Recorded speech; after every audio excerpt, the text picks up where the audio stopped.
तो हेलो दोस्तों, जय हिंद। Welcome back to a new video. तो आज हम लोग करने वाले दिल्ली पुलिस एग्ज़ाम 2022 के लिए आपके कंप्यूटर के क्वेश्चंस की प्रैक्टिस। तो जिसने भी दिल्ली पुलिस एग्ज़ाम 2022 में अपना फॉर्म भरा हुआ है, तो आप सभी को पता होगा कि कंप्यूटर का एक सेक्शन रहता है जिसमें क्वेश्चंस आपके आते हैं जो अलग अलग, जैसे हेड कांस्टेबल का भरा है तो उसमें कुछ क्वेश्चंस की संख्या ज़्यादा हो जाती है, और मिनिस्ट्रियल का भरा है तो उसमें कुछ कम क्वेश्चन हो जाते हैं। ठीक है, तो यहाँ पे कंप्यूटर के क्वेश्चंस तो आपके आने ही आने हैं। अब आपको कंप्यूटर कैसे आएंगे, तो यहाँ पे क्वेश्चंस मैं लेकर आया हूँ कि किस प्रकार के क्वेश्चंस आपसे पूछे जाते हैं। तो प्लीज़ एंड तक ज़रूर से देखना है आपको वीडियो को, और मेरे साथ क्वेश्चंस को एक बार पढ़ते चलिएगा, आराम से आपका हो जाएगा। ठीक है, देखिए आज हम लोग फर्स्ट क्वेश्चन की तरफ चलते हैं। यहाँ पे हमारा फर्स्ट क्वेश्चन है, पहला क्वेश्चन है यहाँ पे। तो इसमें देखिए बोल रहे हैं कि इंटरनेट कनेक्शन की गति को किस में मापा जाता है। तो इस प्रकार के क्वेश्चंस पूछ लिए जाते हैं एग्जाम में कि किसकी गति किस में मापी जाती है, या फिर आपसे फुल फॉर्म वगैरह पूछ लिया जाता है। तो ये देखिए पहला क्वेश्चन के इस बड़ी आसानी से हम इसका आंसर देंगे कि इंटरनेट जो कनेक्शन है उसकी गति को किस में मापते हैं। देखिए फर्स्ट ऑप्शन है DPI, सेकेंड ऑप्शन है PPM, थर्ड ऑप्शन है GBps, या फिर फोर्थ ऑप्शन है अपना गीगाहर्ट्ज। तो देखिए, तो यहाँ पे जैसे हम बात करते हैं इंटरनेट की, जैसे अगर आप लोगों ने मोबाइल में भी देखा होगा, तो आपके मोबाइल में जब आप लोग मोबाइल चलाते हो तो उसमें कुछ इस प्रकार से जब नेट चलाते हो तो यहाँ पे कुछ इस प्रकार से छप के आता हो, इधर स्पीड भी लिख के आती है, KB/सेकेंड लिख के आता है, या फिर GB/सेकेंड लिख के आता है। मतलब G और B और P और S, मतलब यहाँ पे जो इंटरनेट कनेक्शन की गति है वो किस में मापी जाती है, तो GBps में मापी जाती है। तो ऑप्शन जो C वाला है वो यहाँ पर आपका राइट आंसर हो जाएगा। ठीक है, ऑप्शन नंबर C यहाँ पर आपका बिल्कुल सही राइट आंसर हो जाएगा। लेकिन अभी यहाँ पे कुछ ऑप्शंस दिख रहे हैं यहाँ पे, तो उसके फुल फॉर्म जो मैं बता देता हूँ, क्योंकि देखिए फुल फॉर्म कई बार एग्जाम में पूछ लिए जाते हैं। तो DPI का क्या है, डॉट पर इंच है। ठीक है, डॉट पर इंच, डॉट पर इंच। ठीक है, डॉट पर इंच है DPI का, जिसमें क्या नापते हैं, तो इसमें शायद पिक्सल्स को नापा जाता है। डॉट पर इंच कितने, मतलब इमेज में कितने पिक्सल्स हैं उसको डॉट पर इंच में नापा जाता है। ठीक है, और GBps में बता दिया मैंने, इंटरनेट कनेक्शन की गति को नापते हैं। इसका फुल फॉर्म क्या है, गीगाबाइट/सेकेंड। और जो अपना गीगाहर्ट्ज है यहाँ पे GHz, इसका क्या होता है, गीगाहर्ट्ज। ये सभी पता होगा आपको। ठीक है, उसके बाद देखिए अगला क्वेश्चन देखते हैं यहाँ पर। देखिए अगर आप लोग PDF चाहते हो इसकी, तो PDF भी आपको मिल जाएगी। टेलीग्राम चैनल पे जाके ज्वाइन हो जाना बस। टेलीग्राम का लिंक डिस्क्रिप्शन बॉक्स में, सरकारी एग्जाम फाइटर के नाम से टेलीग्राम चैनल है। ठीक है, अब देखिए सेकंड क्वेश्चन यहाँ पे आपके सामने है। सेकंड में बोल रहे हैं कि कैप्चा क्या है। तो कैप्चा क्या है, यहाँ पर क्वेश्चन पूछ लिया जाता है कई बार एग्जाम में, कैप्चा क्या होता है। देखिए फर्स्ट है यहाँ पे कि यह जाँच करने के लिए कि वेबसाइट में पंजीकरण से पहले जो उपयोग किया जाता है, जिसकी उपयोगकर्ता मानव है या नहीं। तो ये सबसे पहले वेबसाइट में क्या, सबसे पहले आप लोग खुद ही देखो, जैसे आप लोग कोई भी वेबसाइट में रजिस्ट्रेशन करते हो अपना, किसी भी वेबसाइट में, तो उसमें कैप्चा कोड ज़रूर भरते होगे पहले तो कैप्चा कोड किसके लिए होता है, कैप्चा कोड होता है अपना ये जांच करने के लिए जो अपना यूज़र है, जो उपयोग करता है, वो क्या है, मानव है या नहीं, मतलब रोबोट तो नहीं है कहीं वो।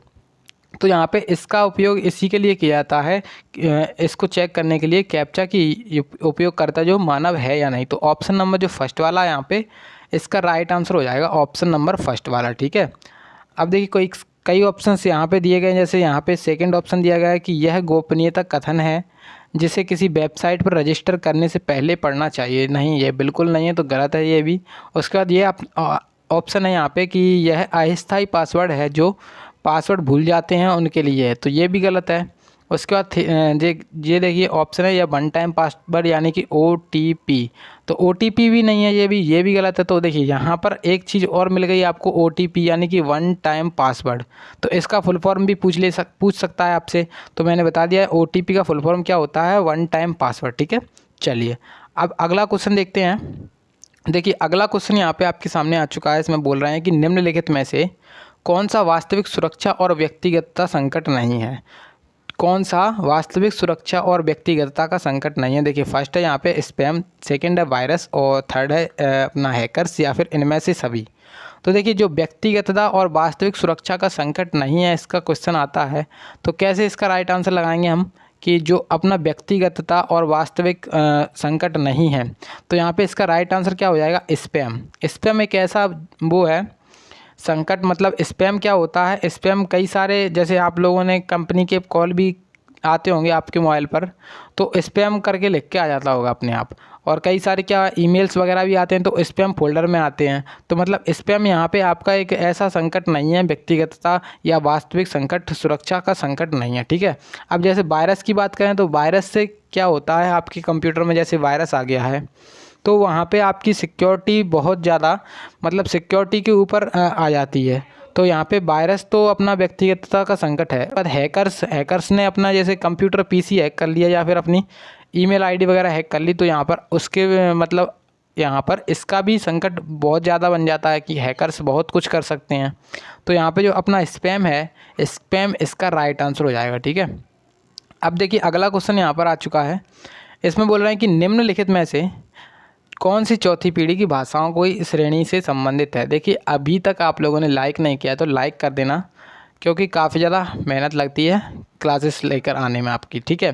तो यहाँ पे देखिए ये क्वेश्चन बोल रहा है कि निम्नलिखित में से कौन सी चौथी पीढ़ी की भाषाओं की श्रेणी से संबंधित है। तो चौथी पीढ़ी की भाषाओं की श्रेणी से संबंधित है, तो यहाँ पर हम जो अपनी कंप्यूटर की जितनी पीढ़ी हैं उनके बारे में पढ़ेंगे पहले, तो फिर उसके बाद हम इस क्वेश्चन का आंसर देंगे। देखिए यहाँ पे सबसे पहले तो कंप्यूटर की पीढ़ियों की बात कर ली जाए तो कंप्यूटर की पीढ़ी टोटल कितनी है, अभी तक 5 पीढ़ी आ चुकी हैं कंप्यूटर की, ठीक है। अब जो कंप्यूटर की पहली पीढ़ी थी उसमें क्या हुआ था, तो उसमें जो कंप्यूटर की पहली पीढ़ी थी उसमें की गई थी मशीनी भाषा का प्रयोग। जो मशीनी भाषा है, अपनी मशीनी लैंग्वेज है, इसका प्रयोग जो फर्स्ट जनरेशन है कंप्यूटर की पहली पीढ़ी है उसमें किया गया था। उसके बाद देखिए जो सेकेंड जनरेशन आई थी उसमें कौन सी भाषा यूज़ करी गई थी, तो सेकेंड जनरेशन यानी कि द्वितीय पीढ़ी जो आई थी उसमें कोडांतरण भाषा का उपयोग किया गया था, यानी कि असेंबली लैंग्वेज भी आपसे पूछ लिया जाता है कि असेंबली लैंग्वेज का उपयोग किस पीढ़ी में किया गया था। तो असेंबली लैंग्वेज का उपयोग सेकेंड जनरेशन यानी कि द्वितीय पीढ़ी में किया गया था, ठीक है। उसके बाद जो अपने उच्च स्तरीय भाषा है, थर्ड पीढ़ी में क्या हुआ था, थर्ड जनरेशन में उच्च स्तरीय भाषा का उपयोग किया गया था, यानी कि हाई लेवल लैंग्वेज, ठीक है, उच्च स्तरीय भाषा का प्रयोग किया गया था। उसके बाद जो पृष्ठ भाषा है इसकी, जिसको आप क्वेरी लैंग्वेज भी कहते हो, क्वेरी लैंग्वेज इंग्लिश में कहते हैं क्वेरी लैंग्वेज, ठीक है। तो क्वेरी लैंग्वेज कौन सी पीढ़ी की है, तो ये चौथी पीढ़ी की है। तो यहाँ पे इस क्वेश्चन का राइट आंसर क्या होगा कि चौथी पीढ़ी की भाषाओं की श्रेणी से संबंधित कौन सी भाषा है, तो क्वेरी लैंग्वेज यहाँ पे राइट आंसर हो जाएगा, यानी कि पृष्ठ भाषा, ठीक है। तो यहाँ पे आपका राइट आंसर क्या होगा, क्वेरी लैंग्वेज, ठीक है। चलिए, तो यहाँ पे जितनी भी जनरेशन थी मैंने उनसे संबंधित आपको बता दिया आपके कंप्यूटर के जनरेशन के हिसाब से, ठीक है। अब नेक्स्ट क्वेश्चन यहाँ पे आपके सामने है। तो देखिए नेक्स्ट क्वेश्चन में क्या बोल रहे हैं कि माइक्रोसॉफ्ट वर्ड फाइल का डिफ़ॉल्ट एक्सटेंशन क्या होता है। तो एक्सटेंशन बहुत ज़्यादा पूछे जाते हैं आपसे, जैसे माइक्रोसॉफ्ट वर्ड फाइल का हो गया, एक्सेल फाइल का हो गया, या फिर पावर पॉइंट का हो गया। तो इस प्रकार से एक्सटेंशन आपसे बहुत ज़्यादा पूछे जाते हैं। देखिए एक्सटेंशन यहाँ पे जो वर्ड फाइल का होता है वो क्या होता है, डॉट डॉक होता है यहाँ पे इसका एक्सटेंशन, ठीक है। अब ये यहाँ पे दिख रहा है आपको BMP। अब ये .bmp क्या होता है, बिटमैप फाइल होती है जो फोटोशॉप में, जैसे आप लोग कोई भी इमेज को सेव करते हो तो वो .bmp फाइल में सेव होती है। किस में सेव होती है, .bmp फाइल में, ठीक है। तो यहाँ पे फोटोशॉप की तो ये हो जाएगी .bmp, ये लेकिन हमसे पूछा क्या जा रहा है MS वर्ड यानी कि माइक्रोसॉफ्ट वर्ड। तो माइक्रोसॉफ्ट वर्ड में .doc का उपयोग किया जाता है, मतलब डिफ़ॉल्ट फाइल एक्सटेंशन होता है। तो मतलब इसमें जो डॉक्यूमेंट बनती है उसका एक्सटेंशन, डिफ़ॉल्ट रूप से एक्सटेंशन क्या होता है, तो डिफ़ॉल्ट रूप से एक्सटेंशन होता है इसका .doc। इसको हम चेंज भी कर सकते हैं, लेकिन क्या कह रहे हैं, डिफ़ॉल्ट रूप से यानी कि पहले से, ठीक है। तो .docs यहाँ पे जो इसका राइट आंसर हो जाएगा, ठीक है। चलिए अब नेक्स्ट क्वेश्चन यहाँ पे आपके सामने है। देखिए अब अगले क्वेश्चन में बोल रहे हैं कि निम्नलिखित में से कौन सा विकल्प सॉफ्टवेयर का एक उदाहरण है। तो यहाँ पे सॉफ्टवेयर की बात करी जा रही है आपसे कि सॉफ्टवेयर का एक उदाहरण कौन सा है। देखिए सॉफ्टवेयर क्या होता है और हार्डवेयर क्या होता है। सॉफ्टवेयर जिसको हम देख सकते हैं, छू नहीं सकते हैं, वो सॉफ्टवेयर होता है। और हार्डवेयर क्या होता है, हार्डवेयर को जिसको हम छू भी सकते हैं और देख भी सकते हैं तो वो हार्डवेयर कहलाता है। तो यहाँ पे सॉफ्टवेयर की बात की जा रही है। सॉफ्टवेयर को हम क्या छू सकते हैं, नहीं छू सकते हैं ना। देखिए कीबोर्ड की बात है, यहाँ पे ऑप्शंस के हिसाब से इसको करेंगे। तो कीबोर्ड यहाँ पे दिया गया है। कीबोर्ड, अब हम पता है कीबोर्ड को हम टाइप करते हैं तो कीबोर्ड हमारे हाथों से छुआ जाता है, तो कीबोर्ड तो हार्डवेयर का एक पार्ट हो गया। उसके बाद सीपीयू को भी देखेंगे तो सीपीयू को भी हम जब स्टार्ट करते हैं अपना पीसी कंप्यूटर जब स्टार्ट करते हैं तो सीपीयू का बटन दबाते हैं, तो मतलब सीपीयू भी हमारा हार्डवेयर है। उसके बाद जॉयस्टिक, जॉयस्टिक क्या होती है? जॉयस्टिक एक गेम खेलने के लिए होती है। पहले तो बता दूं मैं, जॉयस्टिक इस तरीके की होती है, इसमें गेम मतलब इधर एक साइड ऊपर की साइड बॉल सी लगी रहती है, इधर ऐसे बना रहता है, इसमें ऐसे ऐसे जो अपन इसको ऐसे मान सकते हो आप लोग जैसे गाड़ी में गियर वगैरह लगाते हैं, जो अपनी कार होती है उसमें गियर वगैरह लगाते हैं, उसी प्रकार की जॉयस्टिक काम करती है। ठीक है, तो ये भी अपनी हार्डवेयर के ही तौर पे है। लेकिन जो सॉफ्टवेयर की बात की जा रही है तो सॉफ्टवेयर एमएस ऑफिस, यानी कि एमएस ऑफिस ये एक सॉफ्टवेयर है, एमएस ऑफिस। अब एमएस ऑफिस के अंदर कौन कौन से आ जाते हैं? तो एमएस ऑफिस के अंदर एक तो एमएस वर्ड आ जाता है, एक एमएस एक्सेल आ जाता है और एक आ जाता है एमएस पावर पॉइंट। ठीक है, तो यहाँ पर जो अपना सॉफ्टवेयर की बात की गई थी, सॉफ्टवेयर का एक उदाहरण कौन सा है? तो सॉफ्टवेयर का उदाहरण हो जाएगा एमएस ऑफिस। ठीक है ना, चलिए देखते हैं नेक्स्ट क्वेश्चन को। देखिए अब अगला क्वेश्चन यहाँ पे आपके सामने आ चुका है। इसमें बोल रहे हैं कि एक एक्सेल स्प्रेडशीट इसमें मदद करती है। जो एक्सेल स्प्रेडशीट होती है वो किस में मदद करती है? देखिए फर्स्ट ऑप्शन है डेटा सॉर्ट करने में, सेकंड ऑप्शन है डेटा को आसानी से व्यवस्थित करने में, थर्ड ऑप्शन है कि न्यूमेरिकल डेटा की गणना करने में और चौथा ऑप्शन है कि उपरोक्त सभी। देखिए अब एक्सेल सीट की बात करें, एक्सेल स्प्रेडशीट की बात करें, जब भी आप लोग एक्सेल में कोई फाइल बनाते हो, एमएस एक्सेल यानी कि माइक्रोसॉफ्ट एक्सेल में फाइल बनाते हो, तो माइक्रोसॉफ्ट एक्सेल में फ़ाइल किस प्रकार से बनाई जाती है, किस वजह से बनाई जाती है? तो देखिए डेटा, जब कोई भी डेटा होता है उसको लिखने के लिए क्या करते हो? माइक्रोसॉफ्ट एक्सेल में फ़ाइल बनाते हो।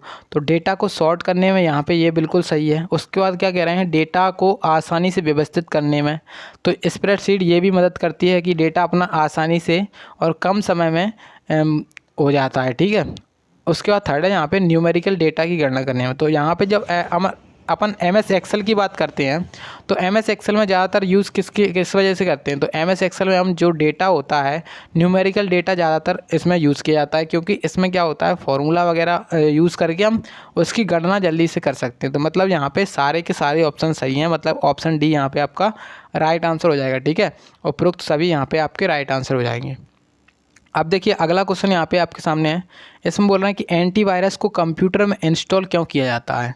तो एंटीवायरस एक सॉफ्टवेयर होता है, इसको कंप्यूटर में इंस्टॉल क्यों किया जाता है? देखिए फर्स्ट ऑप्शन है यहाँ पे कि कंप्यूटर को वायरस से सुरक्षित रखने के लिए, सेकेंड है कि कंप्यूटर को आग से सुरक्षित रखने के लिए, थर्ड ऑप्शन है मेमोरी साइज में सुधार करने के लिए, या फिर चौथा ऑप्शन है अन्य प्रोग्राम इंस्टॉल करने के लिए।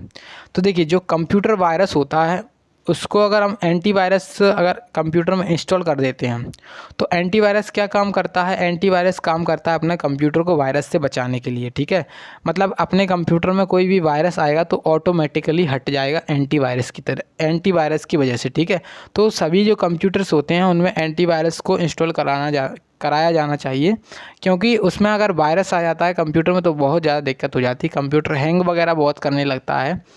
और इस प्रकार से यहाँ पे जो एंटीवायरस है उसका यूज़ क्यों किया जाता है कंप्यूटर में? तो उसको इंस्टॉल इसीलिए किया जाता है कि कंप्यूटर को वायरस से सुरक्षित रखने के लिए एंटीवायरस का यूज़ किया जाता है। तो ऑप्शन जो फर्स्ट वाला यहाँ पे आपका राइट आंसर हो जाएगा, ऑप्शन नंबर फर्स्ट। ठीक है, अब देखिए अगर आप लोगों ने अभी तक दोस्तों के साथ शेयर नहीं किया, वीडियो शेयर जरूर कर दें, और लाइक नहीं किया तो लाइक कर दें, चैनल को सब्सक्राइब कर लें। रीजनिंग की क्लास भी चलती है, तो रीजनिंग की क्लास भी देखना चाहते हो अगर आप लोग तो रीजनिंग की क्लास भी देख सकते हो, चैनल पे चल रही हैं क्लासेस। ठीक है, अब देखिए अगला क्वेश्चन यहाँ पे है कि कंप्यूटर एक ... के बिना किसी भी नहीं मतलब कुछ भी नहीं कर सकता है। तो कंप्यूटर किसके बिना कुछ भी नहीं कर सकता? देखिए फर्स्ट ऑप्शन है कि मेमोरी, उसके बाद सेकंड ऑप्शन है यहाँ पे चिप, उसके बाद थर्ड ऑप्शन है आउटपुट डिवाइस, या फिर फोर्थ ऑप्शन है यहाँ पे जो प्रोग्राम। देखिए फर्स्ट ऑप्शन तो हमारे जैसे मेमोरी है, तो कंप्यूटर क्या बिना मेमोरी के कुछ कर सकता है? तो कर सकता है। यहाँ पे इसका राइट आंसर हो जाएगा कि जो कंप्यूटर है अगर उसमें हम प्रोग्रामिंग ही नहीं करेंगे तो कैसे काम चलेगा?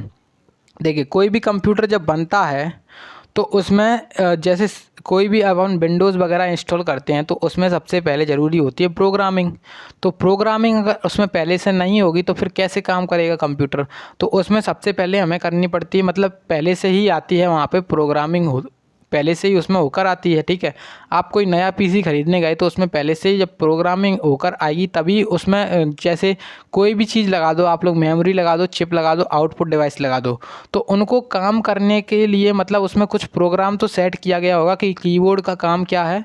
कीबोर्ड का काम है टाइप करना, तो उसमें कुछ लिखा गया होगा कि कीबोर्ड का काम टाइप करना ही है, नहीं तो उसको कैसे पता है कि कीबोर्ड लगा दो और टाइप हो जाएगा। तो इस प्रकार से उसमें कुछ कोड मतलब प्रोग्राम किया गया होगा कि कीबोर्ड का काम टाइप करना है, माउस का काम कर्सर चलाना है। तो यहाँ पर जो मेमोरी है, मेमोरी का काम क्या है, तो मेमोरी का काम स्टोर करना है। तो मतलब उसमें पहले से कुछ प्रोग्रामिंग की जाती है। तो प्रोग्रामिंग के बिना अगर कोई कंप्यूटर रहता है मतलब तो वो काम का नहीं रहता है। तो अगर कंप्यूटर में प्रोग्रामिंग नहीं है तो वो कुछ भी काम नहीं कर सकता। तो यहाँ पे इसका राइट आंसर हो जाएगा प्रोग्राम, ठीक है। तो ऑप्शन नंबर डी यहाँ पर आपका राइट आंसर हो जाएगा कि कंप्यूटर एक प्रोग्राम के बिना कुछ भी नहीं कर सकता है, ठीक है। चलिए अब अगला क्वेश्चन यहाँ पे आपके सामने है। देखिए अगले क्वेश्चन में कह रहे हैं कि एमएस एक्सेल में सिग्मा जो है, सिग्मा प्रतीक क्या दर्शाता है। एक जो सिग्मा प्रतीक है वो क्या दर्शाता है एमएस एक्सेल में। फर्स्ट तो यहाँ पे ऑप्शन दिख रहा है कि इससे बड़ा या इसके बराबर। उसके बाद सेकंड ऑप्शन है यहाँ पे कि से कम या से बराबर। थर्ड ऑप्शन है यहाँ पे स्वतः योग, या फिर चौथा ऑप्शन है तारीख। तो देखिए एमएस एक्सेल जब आप लोग चलाते हो, एमएस एक्सेल इसमें एक सिग्मा होता है, ये प्रतीक दर्शाता है ऑटो सम का, ठीक है। AUTO ऑटो, ऑटो सम यानी कि स्वतः योग। जब आप लोग इसमें इस पर क्लिक कर दोगे और जो आपने सिलेक्ट किए हुए होंगे, जैसे आपने कोई भी यहाँ पे डेटा एंट्री करके रखी हुई है, इसमें जैसे ये सेल दी गई है उसकी 2, फिर यहाँ पे 2, फिर 4, फिर 6, इस प्रकार से यहाँ पे, और इनको क्या करके रखा है आपने, सिलेक्ट करके रखा है। और जब आप इस पे सिग्मा पे क्लिक कर दोगे तो यहाँ पे एक नई सेल में इनका योग आ जाएगा, मतलब इनका सम आ जाएगा कितना, 2 और 4, 4 और 4 8 और 4 8 और 6 14, मतलब इनका योग यहाँ पे 14 आ जाएगा, ठीक है। तो इस प्रकार से ये क्या काम करता है, सिग्मा काम करता है अपना ऑटो सम यानी कि स्वतः योग का। ऑप्शन सी यहाँ पर आपका बिल्कुल राइट आंसर हो जाएगा, ठीक है। चलिए अब अगला क्वेश्चन यहाँ पे आपके सामने है। देखिए अगले में बोल रहे हैं कि GUI, तो GUI सबसे पहले तो आपका इसका फुल फॉर्म पता होना चाहिए। तो फुल फॉर्म भी पूछा जाता है आपसे GUI का। तो GUI का फुल फॉर्म क्या होता है, ग्राफिकल यूज़र इंटरफेस, ठीक है। तो ग्राफिकल जो यूज़र इंटरफेस इसका फुल फॉर्म होता है, इसको याद कर लीजिएगा। उसके बाद क्वेश्चन को देखते हैं। तो देखिए अब अगला यहाँ पे बोल रहे हैं क्वेश्चन में कि GUI आधारित ऑपरेटिंग सिस्टम में ग्राफिकल यूज़र इंटरफेस किस पर आधारित होता है। देखिए जो GUI होता है मतलब ग्राफिकल यूज़र इंटरफेस होता है, तो वो कंप्यूटर के ऑपरेटिंग सिस्टम में किस पर आधारित होता है। देखिए यहाँ पे फर्स्ट ऑप्शन है ग्राफ्स, आइकन और विंडोज़, मेन्यूज़, आइकन्स और पिक्चर्स, विंडोज़, आइकन्स और मेन्यूज़, मेन्यूज़, आइकन्स और ग्राफ्स। देखिए तो राइट आंसर इसका क्या होगा, इसका जो राइट आंसर होगा वो विंडोज़, आइकन्स और मेन्यूज़। जो अपना GUI है, ग्राफिकल यूज़र इंटरफेस जो है ना, विंडोज़, आइकन, मेन्यूज़ पर काम करता है, ठीक है। तो मतलब इन आधार पर रहता है, ठीक है। मेन्यूज़ के आधार पर, आइकन्स के आधार पर और विंडोज़ के आधार पर, मतलब इसका देखने का तरीका कैसा है उसे बोलते हैं GUI, मतलब ग्राफिकल यूज़र इंटरफेस, ठीक है। तो यहाँ पे इसका राइट आंसर हो जाएगा ऑप्शन सी। अब देखिए नेक्स्ट क्वेश्चन यहाँ पे आपके सामने है, और नेक्स्ट में बोल रहे हैं कि माइक्रोसॉफ्ट वर्ड में चयनित टेक्स्ट को संरेखित करने के लिए किस तरह की शॉर्टकट कुंजी का उपयोग किया जाता है। तो शॉर्टकट की के बारे में पूछा गया है आपसे। शॉर्टकट की जो की है, किस प्रकार की शॉर्टकट की के बारे में पूछा गया है, माइक्रोसॉफ्ट वर्ड में पूछा गया है, और जो टेक्स्ट को संरेखित करने के लिए।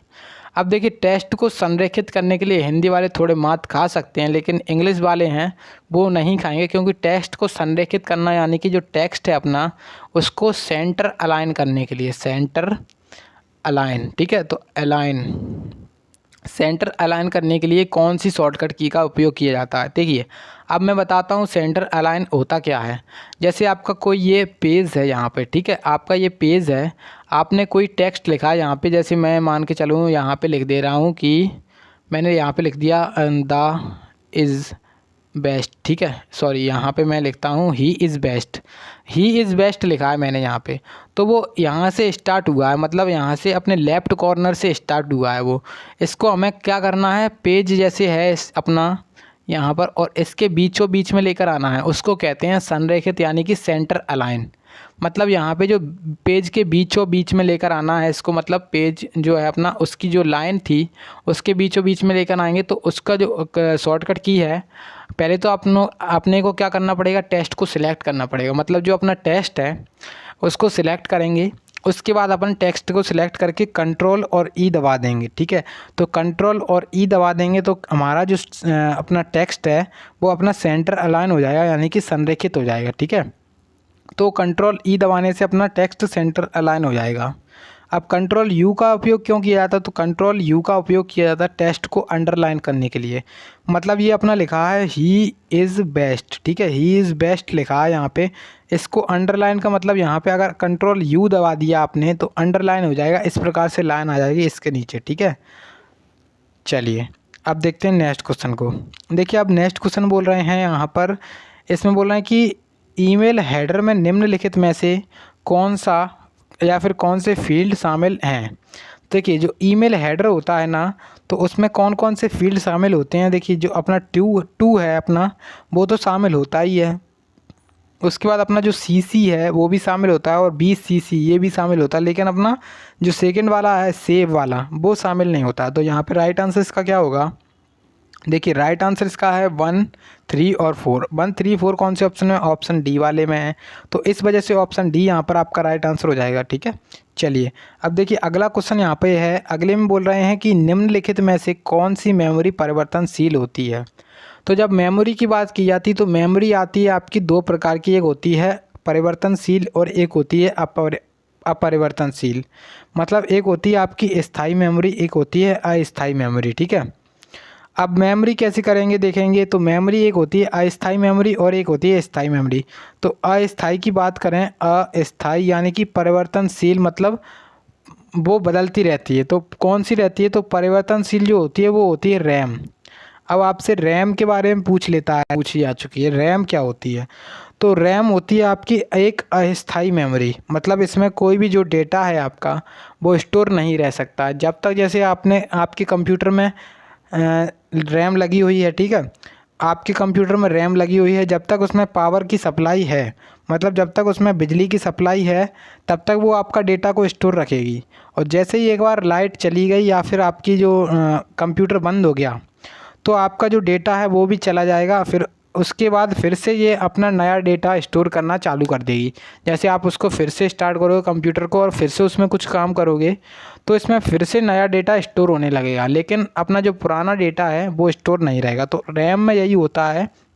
रैम में क्या होता है, परिवर्तनशील मेमोरी रैम है। ठीक है, रैम क्या है, परिवर्तनशील मेमोरी है, अस्थायी मेमोरी है। तो यहाँ पे रैम का फुल फॉर्म भी पूछ लेता है आपसे, तो रैम का फुल फॉर्म होता है random access memory, random access memory. ठीक है, इसको याद कर लीजिएगा, काफ़ी ज़्यादा इम्पोर्टेंट है।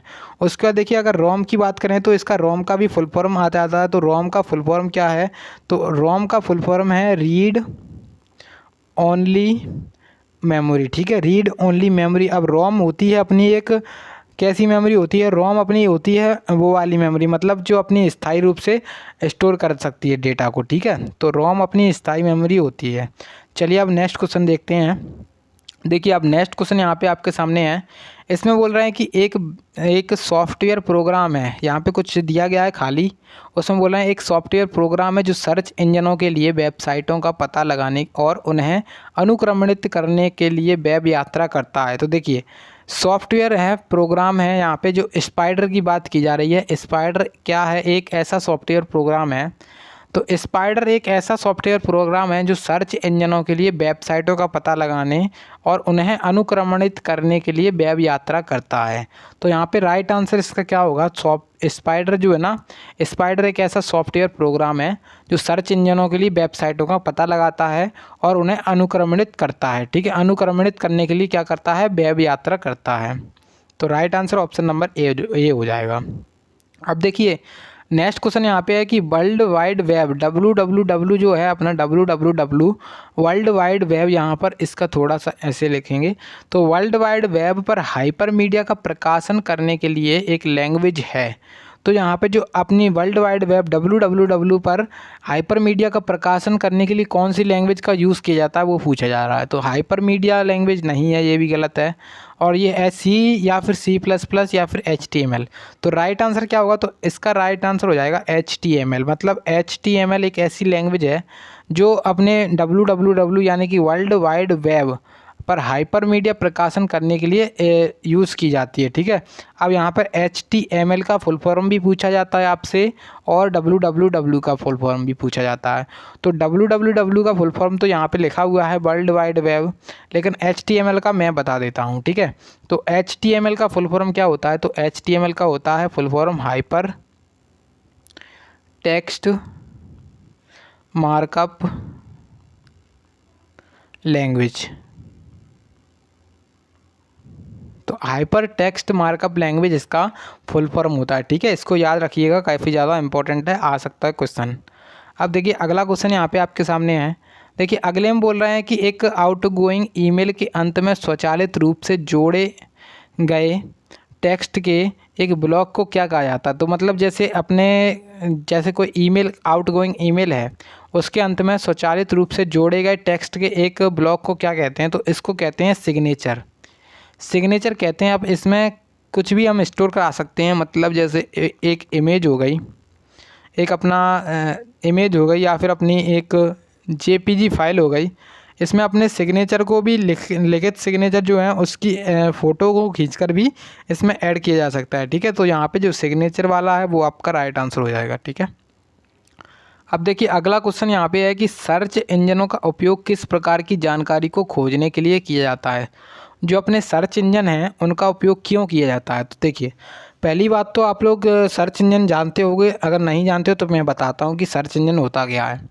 सर्च इंजन एक ऐसी चीज़ है जिसमें आप क्या कर सकते हो, आप कोई भी चीज़ को सर्च कर सकते हो।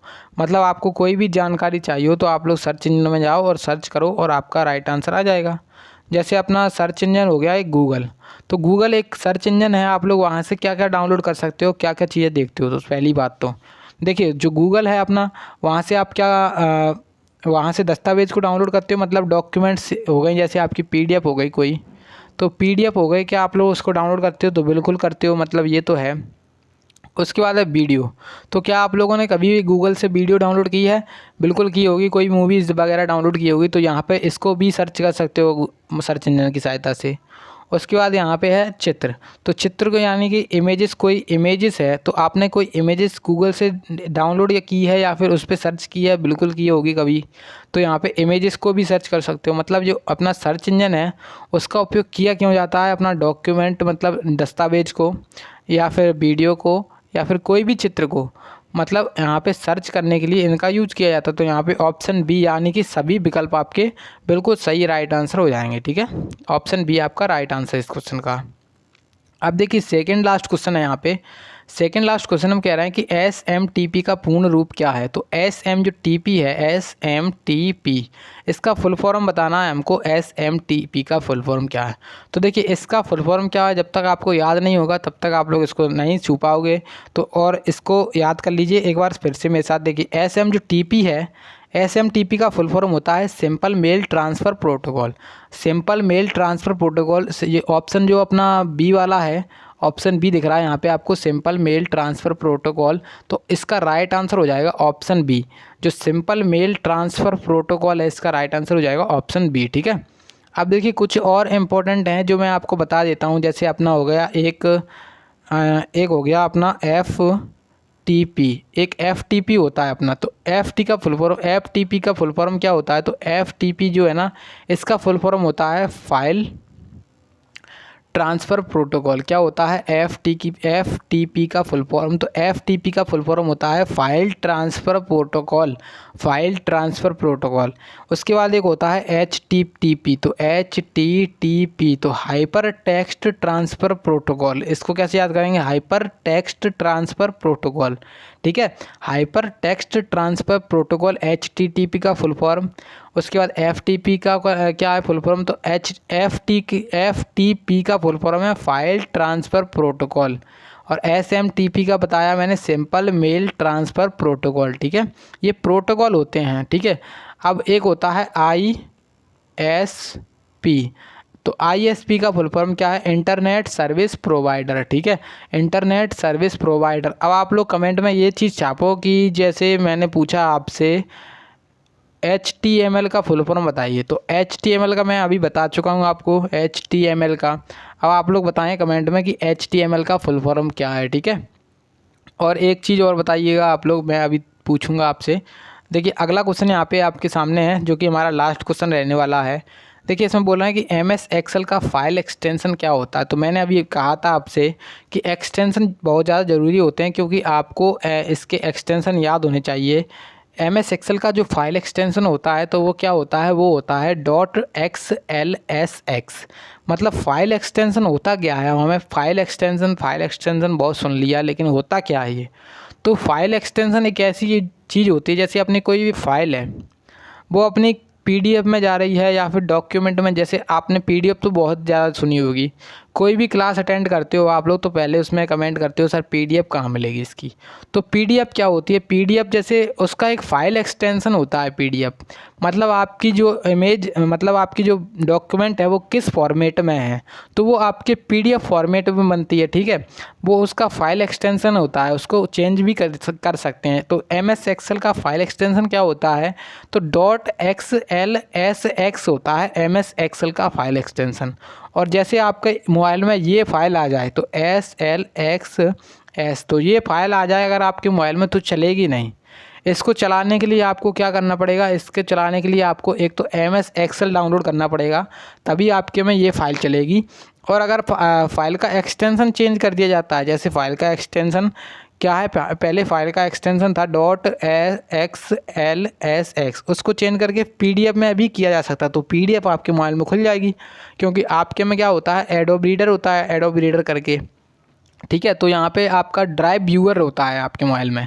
तो यहाँ पर जो एक्सटेंशन की बात हो रही थी, एक्सटेंशन क्या होता है? डॉक्यूमेंट का फॉर्मेट होता है और कुछ नहीं होता है एक्सटेंशन। मतलब जो आपकी डॉक्यूमेंट है वो किस फॉर्मेट में है, PDF फॉर्मेट में है या फिर .xls फॉर्मेट में है, या फिर आपका मैंने बताया अभी डॉक्यूमेंट के लिए वर्ड होता है तो .doc का है, या फिर और मैंने बताया अभी आपको एडोब फोटोशॉप का क्या होता है, तो एडोब फोटोशॉप का होता है .bmp। तो यहाँ पे इस प्रकार से एक्सटेंशन होते रहते हैं। ठीक है, तो यहाँ पे हमारे सारे क्वेश्चंस कंप्लीट हो चुके हैं। उम्मीद है कि आप लोगों को क्वेश्चन अच्छे लगे होंगे। इसकी PDF चाहिए तो टेलीग्राम चैनल से ले सकते हो आप लोग, सरकारी एग्जाम फाइटर के नाम से टेलीग्राम चैनल है, वहाँ पे आपको PDF वगैरह मिल जाती है और अपडेट्स वगैरह भी मैं देते रहता हूँ वहाँ पर, आप लोग तो उसको जा कर के ज्वाइन कर सकते हो। ठीक है, तो मिलते हैं अगले वीडियो में, तब तक के लिए जय हिंद जय भारत। और हाँ, एक चीज़ और है कि सब्सक्राइब जरूर कर लीजिएगा, और रीजनिंग के वीडियो नहीं देखें तो रीजनिंग के वीडियो देख लीजिएगा। ठीक है।